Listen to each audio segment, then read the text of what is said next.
Bienvenidos a Unidos por la República Dominicana, una plataforma de comunicación hecha para compartir ideas con todos aquellos que desean y quieren un mejor país y quieren y desean también producir un cambio. En esta semana estamos unidos por la salud y vamos a hablar con el doctor Pablo Smester sobre la inserción laboral de los médicos jóvenes. Saludos, doctor. Doctor Pablo, qué bueno que está con nosotros. Homero, ¿cómo se siente? Muy bien. Bien, muy saludable. Bueno estar aquí otra vez. Vamos inmediatamente a hablar con el doctor Smester sobre este tema que menciona, pero primero saludarle. ¿Cómo se siente?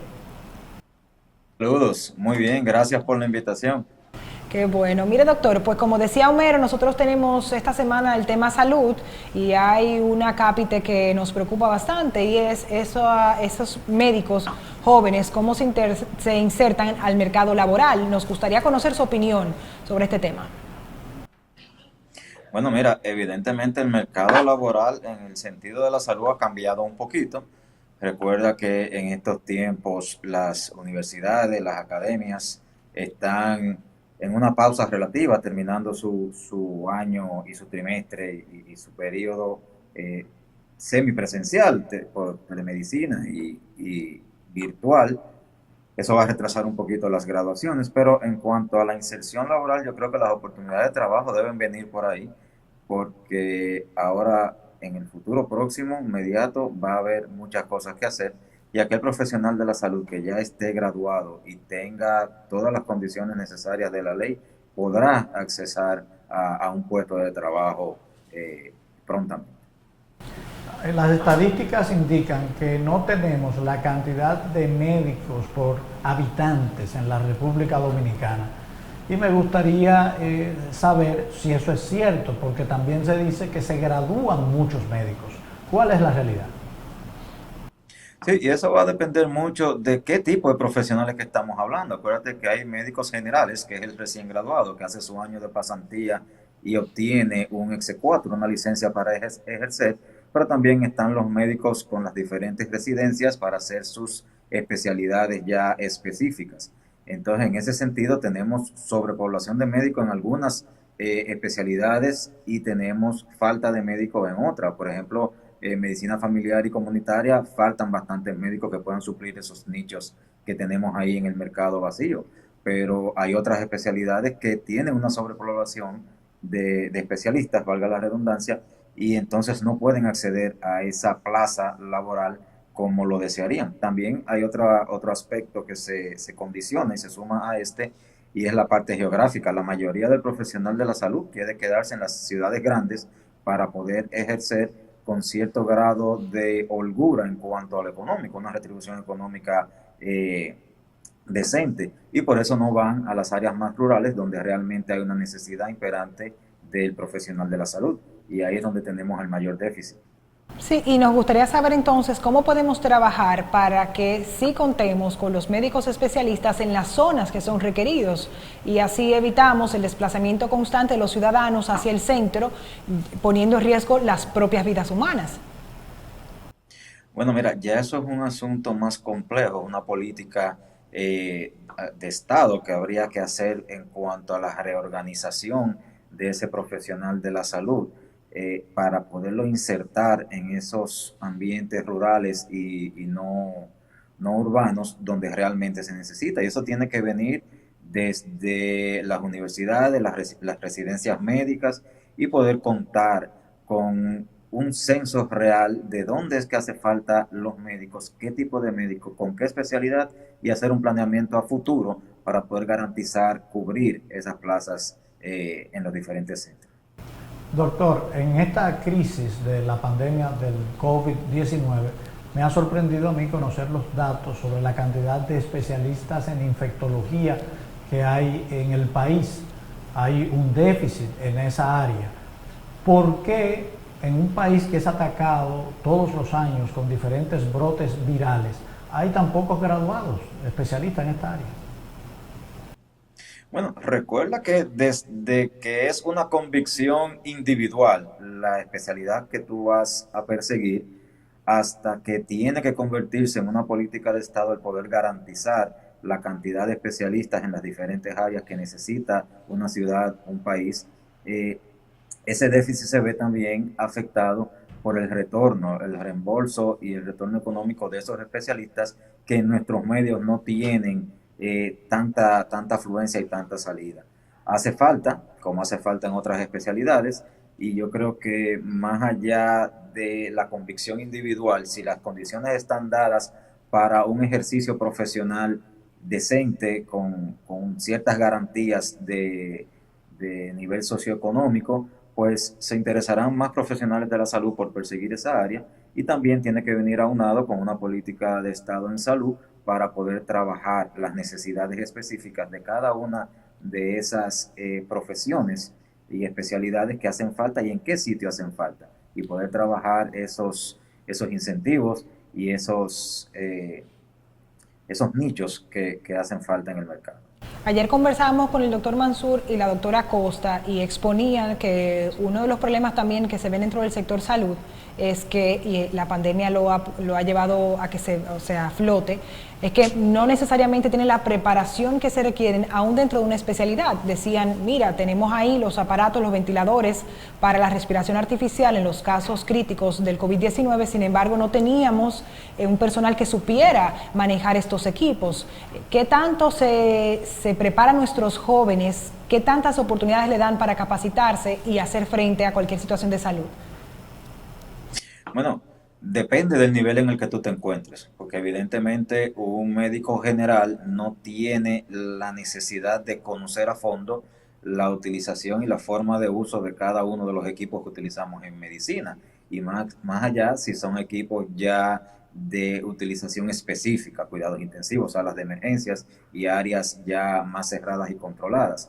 Ahora bien, sí, un conocimiento general de lo que conlleva el ejercicio de la medicina debe de arrancar desde el médico general y hasta el médico que está en formación.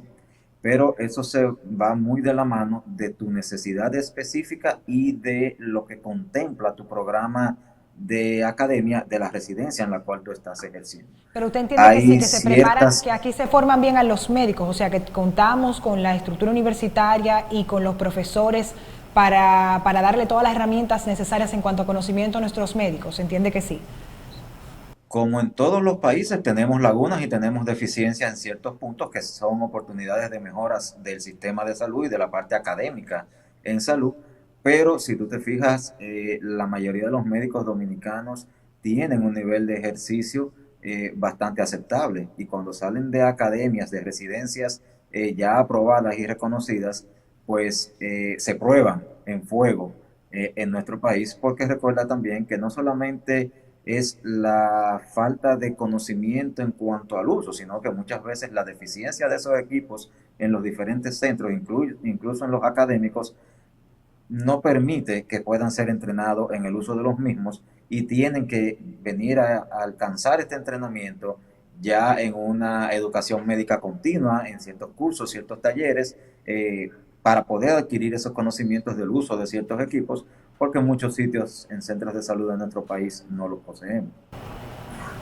Ahora que hablamos de la formación de médicos en la República Dominicana, se me ocurre pensar en que es necesaria la dimensión internacional.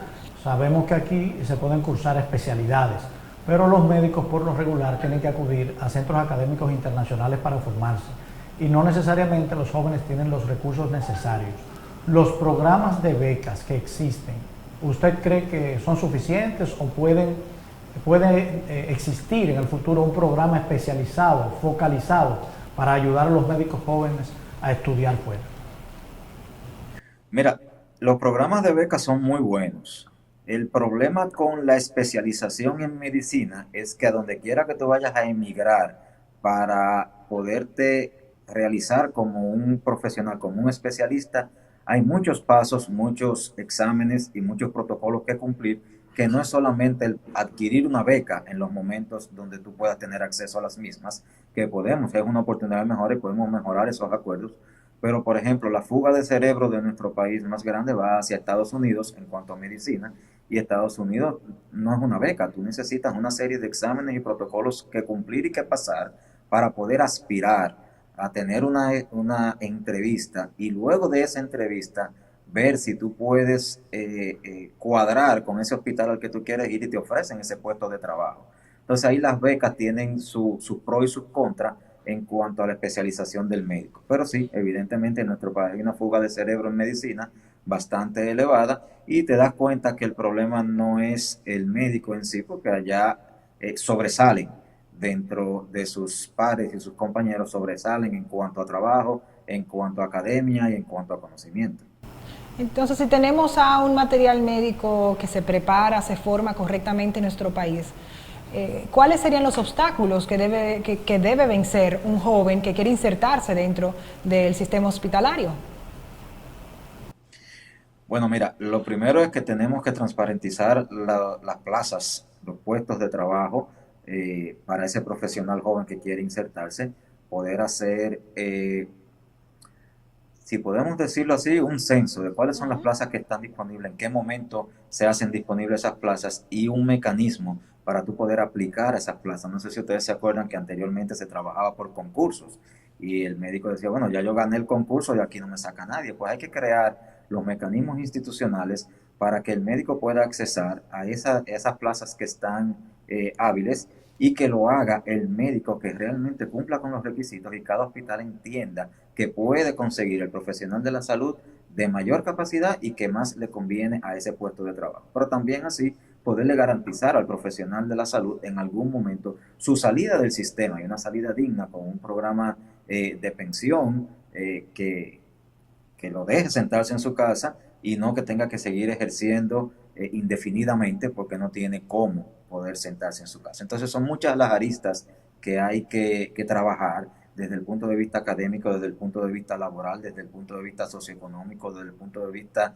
de las pensiones, transparentizar los puestos de trabajo que existen y cuál es el profesional y el perfil de ese profesional que yo quiero, y eso se va a trabajar desde las universidades. Y ya yo tengo un perfil definido al cual yo quiero ir y sé cuáles son los requisitos, pues yo voy a entrenarme y a capacitarme y a trabajar para poder cumplir esos requisitos y poder alcanzar esa meta que yo me tracé.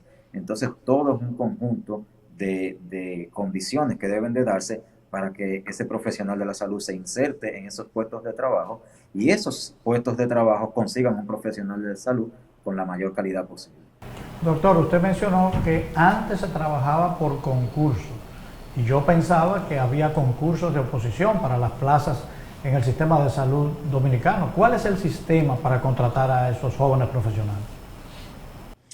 Bueno, eso depende. Si estamos hablando del sistema público, pues evidentemente tú tienes que pasar por un concurso, el Servicio Nacional de Salud, el Ministerio de Salud, tú pasas por un concurso para optar por las plazas. Usted hablaba hace un rato, doctor, de fugas de cerebro, y hay algo también que pasa en la República Dominicana con el sector público y el sector privado, que muchos médicos deciden no ir al sector público porque entienden no les ofrecen las condiciones correctas en cuanto a salario, seguridad y demás, y se van al sector privado. ¿Qué pudiéramos hacer entonces para lograr ese equilibrio en ambos sistemas y entonces tener una mejor salud para todos? Bueno, ahí la respuesta es un poco compleja porque es un asunto de sistema. Necesitamos crear las condiciones tanto de infraestructura, de equipo, de academia, de capacitación, para hacernos atractivos a ese médico que está subiendo ahora, que está en formación en las universidades, que está haciendo la residencia y que pueda ver una realidad diferente y no sienta la necesidad de irse persiguiendo un futuro económico y un futuro laboral más prometedor que el que pudiese encontrar en su país. Entonces es una tarea ardua que tenemos por delante de poder crear esas condiciones y optimizar lo que es nuestro sistema para poder lograr esa lealtad y fidelización de nuestros profesionales jóvenes. Una última pregunta de mi parte. ¿Qué usted le diría a los jóvenes que están decidiendo qué estudiar y que podrían tener vocación para ser médicos? ¿Vale la pena ser médico, estudiar 12 años para ser médico? Siempre vale la pena, la medicina es una profesión preciosa. Yo le diría que no en la toalla. Hay muchos nichos que se pueden explorar en estos tiempos. Recuerden que la medicina tradicional ya ha cambiado bastante y tenemos muchas alternativas dentro del sector salud para poder insertarse y trabajar muy, pero muy placenteramente y con bastante bien definidos. Y el mundo de la salud ha cambiado, no es solamente estar viendo al paciente en una sala de emergencia o sentarte detrás de un escritorio en un consultorio a ver paciente. El mundo de la salud ha cambiado y ya tenemos muchas alternativas para insertarnos dentro del mundo de la salud como un profesional competente y con una remuneración bastante apetecible. Y la última pregunta de mi parte es entonces ese mensaje que le daría a nuestras autoridades para que pueda seguir mejorando las condiciones de los jóvenes y así insertarse en el mercado laboral de la salud. Bueno, las autoridades saben lo que deben de hacer, es un asunto de política de Estado ya poder trabajar en el sector salud y optimizarlo de una forma integral. Los puntos de la tarea están ahí, solamente es irlos tomando uno y resolviendo. Necesitamos trabajar infraestructura, necesitamos trabajar equipamiento, necesitamos trabajar garantías de puestos laborales, seguridad laboral, necesitamos trabajar una infinidad de cosas que todos las sabemos y es simple y llanamente ponerlas en marcha, hacer un plan integral con el concurso de todos los actores necesarios que estén involucrados en el sistema y poder sacar a flote nuestro sector salud, que mucho le ha ofrecido al mundo nuestros chicos. Fuera de aquí, en el mundo, han excedido las expectativas y dentro de nuestro país, el médico, el profesional de la medicina, tiene mucho potencial que podemos explotar. Claro, y ha demostrado que en precariedades es capaz de buscar soluciones y dar buenos resultados, o sea que imagínense si tuviera todas las condiciones. Nosotros muchas veces utilizamos la frase de que los médicos aquí hacen magia. Así es. Pues muchísimas gracias, doctor Emerte, por estar con nosotros. Y gracias a ti y gracias a usted me está dando la gracia a mí, lo último. A nuestra querida audiencia por atender las precisiones, las respuestas que ha dado el doctor Esmester a este tema importante de la medicina y la inserción laboral de los médicos jóvenes. Esperamos que haya sido de satisfacción para todos, informativo. La intención es eso, formar ese pensamiento crítico para seguir mejorando como República Dominicana. Así que nos vemos en una próxima entrega.